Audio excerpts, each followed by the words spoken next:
In today's video, I'm going to teach you how to fix a common issue when the FaceTime app is not showing on your iPhone's home screen.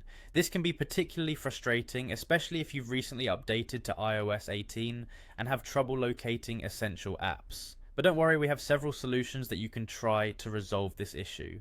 Let's dive right in. The first thing you should do is use what's called Spotlight Search, which is an incredibly useful tool on your iPhone.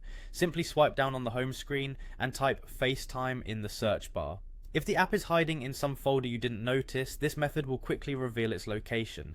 Next, if Spotlight Search didn't solve the issue, it's time to check your app library. Swipe left across your home screens until you reach the app library. Here you can look under the social category, where FaceTime might be sorted. Alternatively, you can also use the search bar at the top of the app library to find FaceTime quickly. If FaceTime still isn't showing, it could be that the app has accidentally been deleted. In this case, you'll want to reinstall it.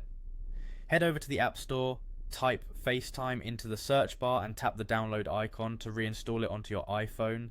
Another possibility is that screen time restrictions are hiding the app. To check this, go to Settings, then Screen Time, and tap on Content and Privacy Restrictions. Next, select Allowed Apps and make sure that FaceTime is enabled. This section gives you control over which apps are allowed, so it's important to check that FaceTime hasn't been disabled by mistake.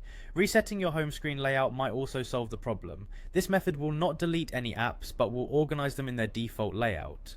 To do this, go to Settings, tap General, then Transfer or Reset iPhone, and select Reset.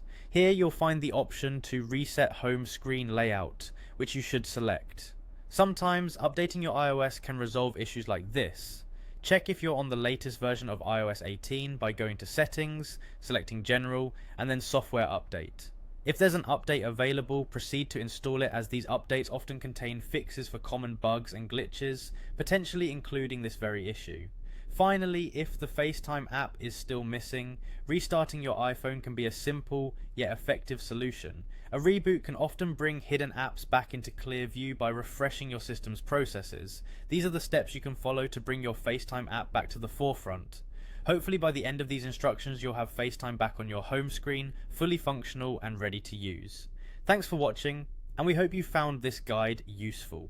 If you've tried all these methods and FaceTime is still missing, it might be time to reach out to Apple support for further assistance. Good luck!